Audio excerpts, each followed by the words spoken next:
ಹಿಮಾಲಯದಿಂದ ಹರ್ಕೊಂಡು ಬಂದು ಇಲ್ಲಿ ಶೇಖರಣೆ ಆದಂಥ ನೀರಿದು. ಇಷ್ಟೆಲ್ಲ ಸ್ನೋ ಇದ್ದರೂ, -ಡಿಗ್ರಿ ಇದ್ದರೂ ಆ ನೀರು ಮಾತ್ರ ಮಂಜಾಗಲ್ಲ, ಅದು ನೀರಾಗೇ ಇರುತ್ತೆ. ಇದನ್ನೆಲ್ಲ ನೋಡ್ತಾ ನಾವು ಮುಂದೆ ಸಾಗಿದ್ದೆ ಈ ಮ್ಯೂಸಿಯಮ್ಗೆ.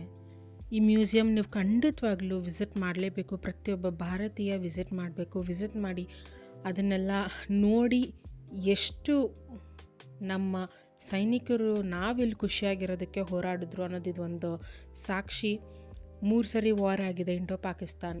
ಇಸ್ವಿನಲ್ಲಾಯಿತು, ಎಷ್ಟು ಜನ ಇದಕ್ಕಾಗಿ ಹೋರಾಡಿದ್ರು, ಯಾರ್ಯಾರು ಲೀಡರ್ಸ್ ಇದ್ದರು, ಅವರು ಯಾವ ರೀತಿ ಮಾರ್ಗದರ್ಶನ ತೊಗೊಂಡ್ರು, ಯಾವ ಥರ ಪ್ರೋಟೋಕಾಲ್ಸ್ ತೊಗೊಂಡ್ರು, ಯಾವ ಥರ ವೆಪನ್ಸ್ ಯೂಸ್ ಮಾಡಿದ್ರು, ಯಾವ ಬಾರ್ಡರ್ನ ಕಾಪಾಡಿದ್ರು, ಯಾವ ಪಾಯಿಂಟಲ್ಲಿ ಹೋಗಿ ಹೇಗೆ ಯುದ್ಧ ಮಾಡಿದ್ರು, ಕಂಪ್ಲೀಟ್ ಡೀಟೇಲ್ಸ್ ಈ ಮ್ಯೂಸಿಯಮಲ್ಲಿದೆ.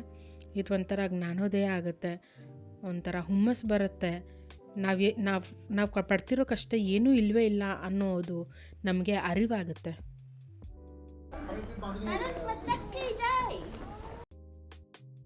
ಆಮೇಲೆ ಲಾಸ್ಟ್ ಪಾಯಿಂಟ್ ಮಹಾರಾಣಿ ಟೆಂಪಲ್. ಆದರೆ ಇದು ಮೋಹಿನೇಶ್ವರ್ ಟೆಂಪಲ್ ಅಂತಲೂ ಕರೀತಾರೆ. ಇದು ಅತಿ ಪುರಾತನವಾದ ಲಿಂಗ. ಆದರೆ ಇಲ್ಲಿನ ರಾಣಿ ಇಲ್ಲಿ ಸ್ಥಾಪಿಸಿದ್ದು ಅನ್ನೋದು ಒಂದು ಪ್ರತೀತಿ ಇದೆ. ಇದು ಕೂಡ ತುಂಬ ಸುಂದರವಾಗಿದೆ. ದೇವಸ್ಥಾನಕ್ಕೆ ಬಂದಾಗ ಇದು ಡೆಮಾಲಿಷ್ ಆಗಿದ್ದನ್ನ ಮತ್ತೆ ರೀಬಿಲ್ಡ್ ಮಾಡ್ತಿದ್ದಾರೆ. ಸೊ ಯಾರಾದರೂ ಫಂಡ್ ಕೊಡೋಂಗಿದ್ರೆ ದಯವಿಟ್ಟು ಇಲ್ಲಿ ಹೋಗಿ ಫಂಡ್ ಕೊಡಿ. ಇದನ್ನೆಲ್ಲ ನೋಡ್ತಾ ನಾವು ಕೆಳಗಿಳಿತಾ ಇದ್ದೀವಿ.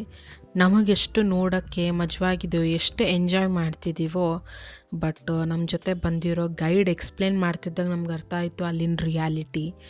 ಈ ದಾರಿನಲ್ಲಿ ಇದು ಒಂದೇ ಜಾಗ ಇರೋದು ಹತ್ತೋದಕ್ಕೂ ಇಳಿಯೋದಕ್ಕೂ. ಇಲ್ಲಿ ನಿಮ್ಗೇನು ರಸ್ತೆ ಕಾಣಿಸ್ತಿದೆಯಲ್ಲ ಸಣ್ಣ ಪುಟ್ಟದಾಗಿ, ಅಲ್ಲಿನ ಜನ ಮೇಲೆ ಪಾಯಿಂಟಿಗೆ ಹತ್ಕೊಂಡು ಬರ್ತಾರೆ. ಅವ್ರು ಯಾವುದೇ ಅಂಗಡಿ ಇಟ್ಟಿರ್ಬೋದು ಅಥವಾ ಹಾರ್ಸ್ ರೈಡಿಂಗ್ ಮಾಡ್ತಾ ಇರ್ಬೋದು, ಬೇರೆ ಎಲ್ಲ ಏನೇ ಆ್ಯಕ್ಟಿವಿಟಿ ನಾವು ಅಲ್ಲಿ ಹೋಗಿ ಎಂಜಾಯ್ ಮಾಡೋ ಆ್ಯಕ್ಟಿವಿಟೀಸ್ ಎಲ್ಲನೂ ಅವರು ಎಳ್ಕೊಂಡು ಹೊತ್ಕೊಂಡು ಅಲ್ಲಿಗೆ ಬರ್ತಾರೆ. ಬೆಳಗ್ಗೆ ಬರ್ತಾರೆ, ಮತ್ತು ಸಾಯಂಕಾಲ ಇದೇ ದಾರಿನಲ್ಲಿ ಇಷ್ಟೆಲ್ಲ ಮಂಜಿದ್ರೂ ಕೆಳಗಡೆ ಹಾಗೆ ಇಳ್ಕೊಂಡು ಹೋಗ್ತಾರೆ. ಹಾಗಾಗಿ ನಾವಲ್ಲಿ ನೀರೋರಿಗೆ ಸಪೋರ್ಟ್ ಮಾಡಬೇಕು. ಟೂರಿಸ್ಟ್ ಆಗಿ ನಾವು ಖರ್ಚು ಮಾಡೋ ಪ್ರತಿಯೊಂದು ಯೂನಿಯನ್ಗೆ ಹೋಗುತ್ತೆ. ಅಲ್ಲಿಂದ ಅವ್ರಿಗೆ ಸ್ಯಾಲ್ರಿ ಮುಖಾಂತರ ಬರುತ್ತೆ, ಯಾವುದೂ ಅವ್ರ ಪಾಕೆಟ್ಗೆ ಹೋಗಲ್ಲ. ಹಾಗಾಗಿ ಪ್ಲೀಸ್ ಎಂಜಾಯ್ ದ ಟೂರಿಸಮ್ ಇನ್ ಕಾಶ್ಮೀರ್.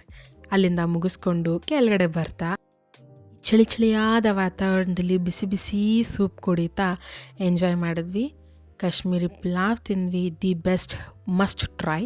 ಅದಾದಮೇಲೆ ಜೀರಾ ವಾಟರಿಂದ ನಮ್ಮ ದಿನ ಮುಗಿಸಿದ್ವಿ. ನೆಕ್ಸ್ಟ್ ಡೇ ಹೇಗಿತ್ತು ಅಂತ ಮತ್ತೆ ನೋಡೋಣ.